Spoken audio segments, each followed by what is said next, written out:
मुस्कुराने की वजह तुम हो, गुनगुनाने की वजह तुम हो, कि जिया जाए न जाए न जाए न और प्रिया रे। लेकिन भोजपुरी में बोला जाला कि हंसला तो भाग हमर। बड़े भैया जी की तरफ से, गुड्डू भैया जी की तरफ से, क्या बात है कि हंसला तो भाग हमर, हर जाग जा जा हमरो जा हमरो जा हमरो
आज बहुत ही सौभाग्य की बात है, हमारे छोटे भाई Aryan Mishra all over India पे राज करता है बाबू। और बहुत ही सौभाग्य की बात है कि तुम्हारे शादी में देश प्रदेश से भी लोग आए हुए हैं, देख रहे हो, बहुत ही सौभाग्य की बात है। और हमारा सौभाग्य ये है कि हमारे छोटे भाई विनय तिवारी, छोटे पवन सिंह और चंदन चंचल सारे लोग ही आए हुए हैं। और शिव कुमार बिक्कू अभी रास्ते में है, पहुंच रहे हैं। विनय पांडे सानू लगभग पहुंच ही गए हैं, आ रहे हैं।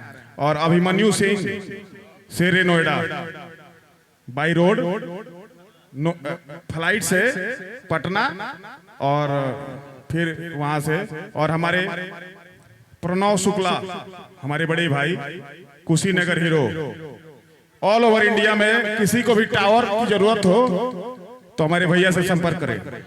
लव यू भैया, आप लोग आए हमारे छोटे भाई के तिलक में, और बारात में भी रहना है भैया। किसी को ऐसे ही प्यार आप लोग का आशीर्वाद बना रहे। तनी हम यहाँ देखी 2-3 को टावर लगवाई, तेल के बहुत दिक्कत होता। लव यू, लव यू विनय भाई। लेकिन आप लोग आए हैं तो थोड़ा सा तो ठुमका तो होना चाहिए ना। और मैं एक बात बता दूं कि भैया हैं, आप सब गाना सुन ले हो कब से भैया। और हमारे भाई रोलविन सड़िया बुलुकिया गाना सुन लो है, पवन सिंह, धनु प्रताप सिंह हमारे भाई यहाँ हाजिर हैं। इन्हीं के कंपनी से माँ गायत्री रिकॉर्ड से सड़िया बुलुकिया गाना आया था। ये सारे लोग हमारे छोटे भाई आर्यन मिश्रा के शादी में हैं। और बहुत ही हम लोग की बहुत ही बड़ा सौभाग्य है यार, इससे बड़ा सौभाग्य क्या होगा हम लोग का। इससे बड़ा सौभाग्य क्या होगा कि हमारे बुलाने पे एक हम लोग व्हाट्सएप पे न्योता दिए हैं, ना ही किसी को पर्सनली जाके दिए हैं, सब लोग हाजिर है।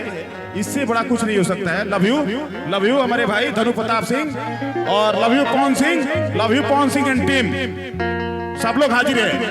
Love you. अच्छा ये सुन ले रहा है ना कि सड़िया पुलुकिया धनी, माँ गायत्री रिकॉर्ड से ये गाना